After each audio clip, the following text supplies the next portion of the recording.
South Africa need 22 runs off 7 balls.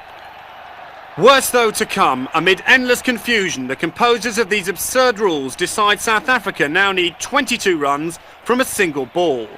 Can one forgive those that invented these rules for spoiling a world event? On March 22nd, 1992, an edge-of-the-seat thriller of a World Cup semi-final was ruined by 12 minutes of rain and ridiculous application of the rules. It took 12 minutes of rain for a superb semi-final encounter to go down as the most ridiculous farce enacted in any sporting event. Robertson Glasgow, had he lived to see the day, could have modified the title of his sparkling book on cricket memories from Rain Stops Play to Rain Stops Minds. Indeed, the events that unfolded after the downpour started, and more so after it stopped, defied logic and went far beyond the realms of rationality, even when viewed with the television-linked contractual aspects in the backdrop. A match that had gone down to the wire ended with a ridiculous final delivery that left the players bemused, administrators shamefaced, and the crowd seething. South Africa, who within a year of coming out of their seclusion had entered the imagination of the cricketing world, suffered the most terrible of heartbreaks. South Africa was coming out from 22 years of exile due to its apartheid laws in 1991. Still, chances of them playing in the 1992 World Cup was minimal because of apartheid laws which segregate people on the basis of their race. Nelson Mandela requested ICC to allow South Africa in the World Cup. ICC agreed on a condition to end apartheid laws through a referendum. The problem that this referendum was to take place just before the semi-final. So South Africa can play till the referendum, and further only if the referendum's outcome comes positive.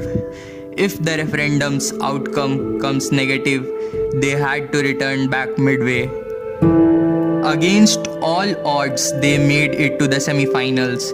The referendum had the positive outcome with 68.72% people voting in favor to end apartheid. A new South Africa was born. It was a golden opportunity for the team to win the World Cup and celebrate the inauguration of new South Africa.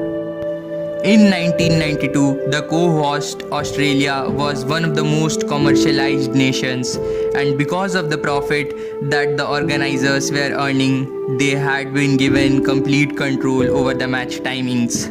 So, a TV channel will dictate how long a match could go for.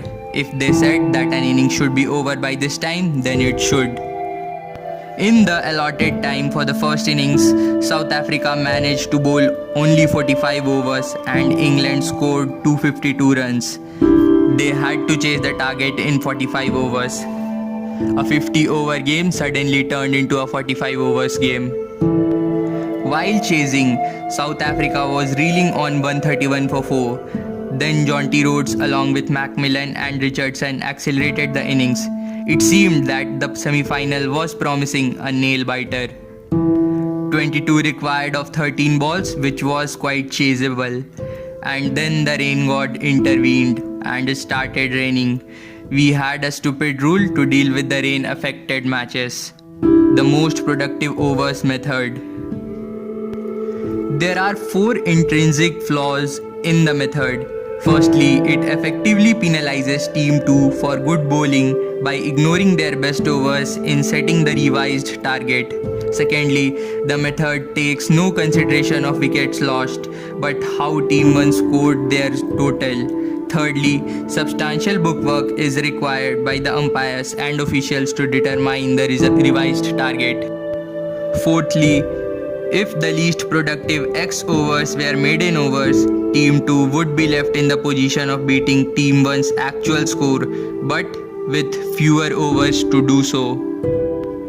The rain stopped after just 12 minutes, and with the lights blazing down on the ground and a reserve day available for taking, perhaps no player or spectator assumed anything but the completion of the remaining 13 balls. However, even if the rain gods had relented, the money gods could not be displaced from the throne of unreason.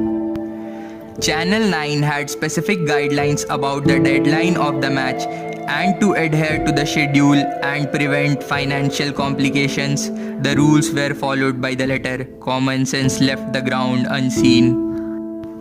At first, the crowd saw 22 runs required of 7 balls on the big screen. However, moments later, it was changed to 22 of 1 ball. The most productive overs method was applied. Merrick Pringle's excellent 2 overs, which had yielded just 1 run, had been deducted from the target. Macmillan somehow forced himself to resume his stance to face the last ball, took a single and set off for the pavilion with a face darker than the Sydney skies that had threatened all day. The clock stood still at 10 hours 8 minutes. The match ended before the deadline, 10 hours 10 minutes. The dream of a resurging South Africa was crushed. Kepler Wessels sportingly led his team in a farewell jog around the field, but the question lingered: could this have been the victory lap?